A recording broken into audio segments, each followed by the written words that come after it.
a black face, and that's not right. You know, I grew up, my mom, you know, I can still go to the store with my mom this day, and she said, get your hands out your pocket. Take that hood out when you come to the store. And I'm like, Mom, I'm grown. You know, they're not going to say nothing to me. She's like, no. She said, I don't want nobody to accuse you of nothing, especially when I know y'all not doing anything. And she shouldn't have to say that. Y'all shouldn't have to tell y'all's kids that growing up, you know. I got what what's his name, Geraldo, whatever his name is. I got what he was saying.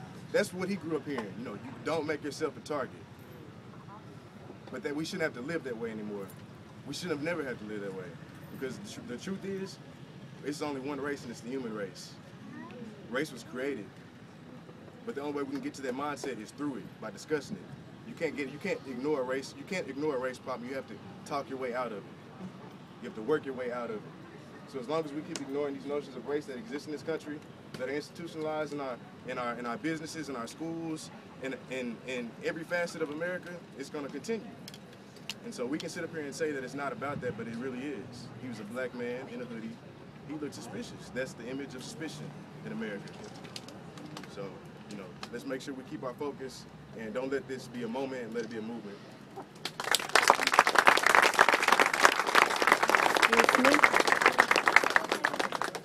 My name is Kesha Donaldson, in case you didn't know, and I want to speak on how, yeah, this is like a race issue. It's an issue of patriotism, but it's also it's an issue of a systemic injustice due to the institution of our nation.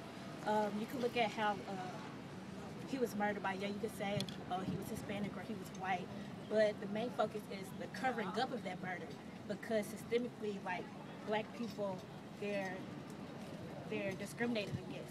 Like, the PD, like, every day we'll see there's a new step. He called 911. He spoke to his girlfriend. He was 70 feet away. Oh, he cried for help, and then they'll come back and they'll lash against him. Oh, well, those images, oh, those were him 3 years ago. Now, you know, he's thrown up a little finger against a grill. Or I even heard, what if he stole the iced tea and the Skittles? Like, we need to focus on this as an issue of the institution against us, and then we're losing the victim. No one's saying a life was lost. Like, everybody keeps ignoring that. If it's anybody else, oh, this child was slain. But instead, it's like, oh, this alleged thug, he was murdered, he deserved it. So we can't lose the victim, and we need to pay attention to this is a problem of the institution against the people, not just a person, like a white person against a black person, or a Hispanic against a black person. Like, this is the issue of, like, a bigger problem. Like, we need to attack this system, or else it'll just keep going in this cycle.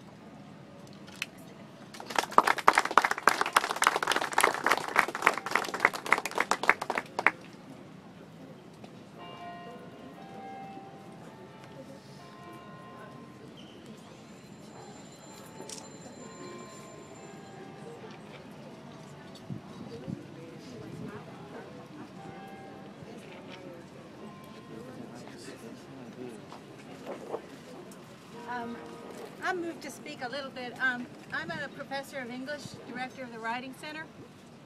And what I hear and what I see here is not enough people. And I don't hear enough voices. I agree this is a systemic issue. This is a child dying. This is gun control. There's a lot of issues here. But what's important to me is how we deal with it locally. What do we do to get these voices out and heard on this campus, because they are not being heard by the right people. So I kind of hope that there's some way that people can use social media, that they can use their writing skills, that they can make videos, they can do something to get the word out on this campus of what this situation is like. When this young woman stands here and says she was arrested on spring break, this is wrong. And we really need to talk about it a lot more on this. It's not getting to the right ears, I can tell you that.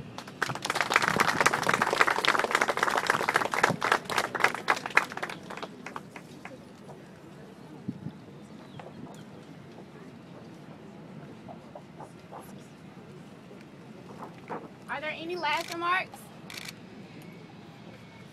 Does anybody else want to say anything?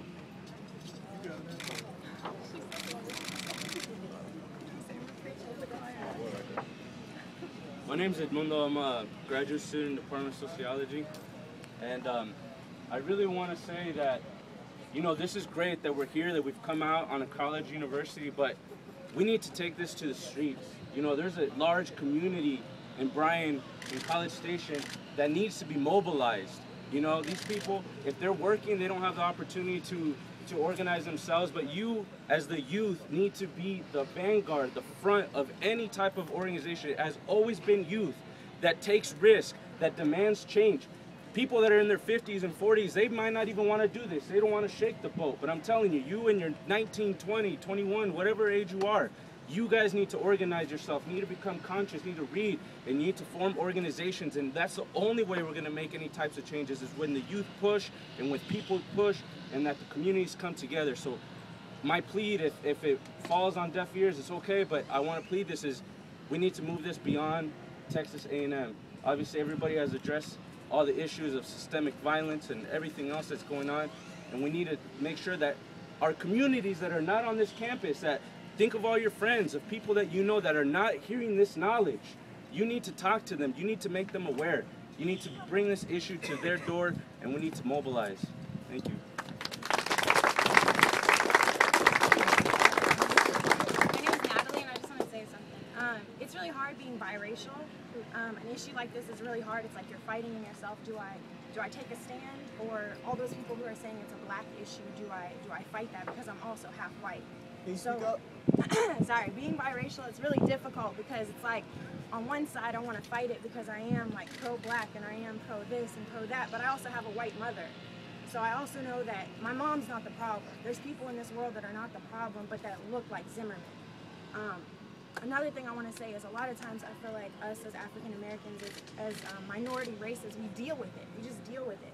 I know that recently a few of my friends went to Northgate. We weren't allowed into certain clubs, and it was because we were African American. And when I talk to my friends about it, they say, "Oh, it's happened to me too," but you're still going. But you're still paying your money to go into a place that wouldn't let you in. That's right. I don't want to be somewhere where people don't want me. This shouldn't be happening. So, in a situation like this, I feel like there's things that should be done. We can't just accept it and be okay with it. Oh, it only happens sometimes, or it only happens when I'm with these certain friends. I realized that I was passing. I was passing because I'm lighter skinned. I look like I could be a different race. And when I came with friends who were darker skinned, and I was with them, I was accompanied by them, they wouldn't let me in. That's not right. That's, you know, the 60s all over again, and that's not right. So all I'm saying to you is that this is wonderful, this is beautiful. We just need to keep doing it. We just need to get more people out. We need to get the word out more. We need to get other races involved. There's people who want to do something, and by saying that this is just a black issue, it's discrediting Trayvon Martin and this whole movement entirely. So I just say do something about it and really just keep this up because it's beautiful. Woo!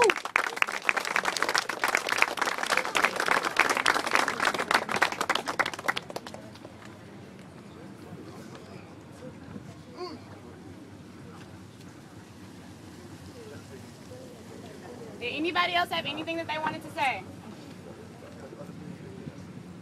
Okay, I'm just going to close it out and read the poem one more time for anybody who missed it or anybody who missed the words of it. If We Must Die by Claude McKay. If we must die, let it not be like hogs, hunted and pinned in an inglorious spot, while round us bark the mad and hungry dogs, making their mock at our accursed lot. If we must die, oh, let us nobly die, so that our precious blood may not be shed in vain. Then even the monsters we defy shall be constrained to honor us, though dead. O kinsmen, we must meet the common foe. Though far outnumbered, let us show us brave, and for their 1,000 blows deal one death blow. What though before us lies the open grave? Like men, we'll face the murderous, cowardly pack, pressed to the wall dying, but fighting back. I think it was important for people to understand that racism plays a role in classism, and classism plays a role in racism. So Trayvon Martin did not belong. One, because he had on a hoodie, he was a dark-skinned person in that neighborhood, but why don't dark-skinned people belong in that neighborhood? But then, are we just fighting to get into this neighborhood? Are we just fighting to assimilate into a burning house, as Dr. Martin Luther King said? Do we want to just become a part of the problem, or do you want to become the solution? We can't just accept these things, or then when they blow over, we say, oh, it's okay, there's no more racism, nobody got shot today, so it's fine. No, our system is the problem. Understand that our system is the problem. And even though black people are at the bottom of that pile when it comes to our system, there are other races, there are other people. So understand that we at some point have to come together, but we have to solve our problems. We have to figure out what's wrong, what's going on in our issue, in our country, in our culture also. You have to become educated, as so many people have said. One thing on this campus that we have is the Africana Studies Department. I know a lot of y'all are like, whatever, I'm not adding a minor, but there are some things. You can read books like this instead of politics in America. Like, you can read real stuff that matter to you. You can read real things that can help you change stuff. You can understand the system so that you can become, once you become educated, then you can fight. You can't fight if you're uneducated, especially if you don't want to become educated. So try to do something, learn something and how it can deal with you. And understand that, like, this isn't just about us. This isn't just about it killing our people. It's about trying to continue to keep our people at the bottom of the pile. So right now on this campus, they're trying to outsource our jobs, the janitors and the dining services. Those are people that we deal with. Those people, they care about us. The administration doesn't care about us, but those people do. So if you outsource them and they have no jobs and they continue to stay at the bottom, understand how you're like, whatever, I don't know anybody who works in dining services. That affects you. We have to get past this individualism that America has put on us, because it's not us. It's not people that care about other people. So understand that this rally is just one moment, one small moment, but it has to continue. You have to continue to say things. You have to continue to spread this word, because Trayvon Martin was not the first and not the only man to die because he looked suspicious. Will you allow your son to die because he looks suspicious? What are you going to do about it? What are you going to do about it? Not what are you going to say about it. Not what are you going to post on Twitter and Facebook about it. What are you going to do about it? I think I need to read this poem one more time, because I think I didn't get it. If We Must Die by Claude McKay. If we must die, let it not be like hogs, hunted and pinned in an inglorious spot, while round us bark the mad and hungry dogs, making their mock at our cursed lot. If we must die, oh, let us nobly die, so that our precious blood may not be shed in vain. Then even the monsters we defy shall be constrained to honor us, though dead. O kinsmen, we must meet the common foe. Though far outnumbered, let us show us brave, and for the 1,000 blows deal one death blow. What though before us lies the open grave? Like men, we'll face the murderous, cowardly pack, pressed to the wall, dying, but fighting back. Thank you.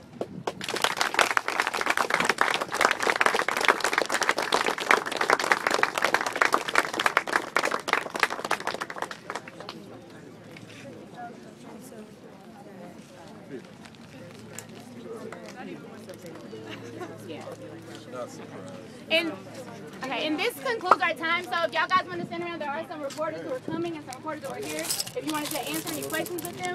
But there are also some graduate students that I think undergraduate students need to become acquainted with, so that we can learn some things. Like, we need to be able to feed off this knowledge. We need to be able to feed off of these things.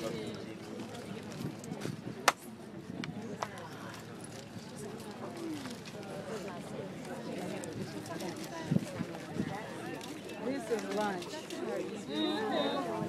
This is lunch.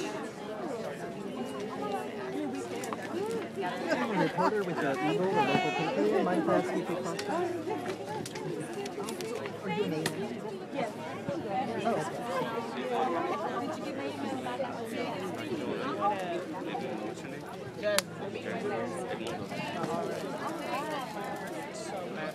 Oh, yeah. The realest. Hey, anytime. Every time.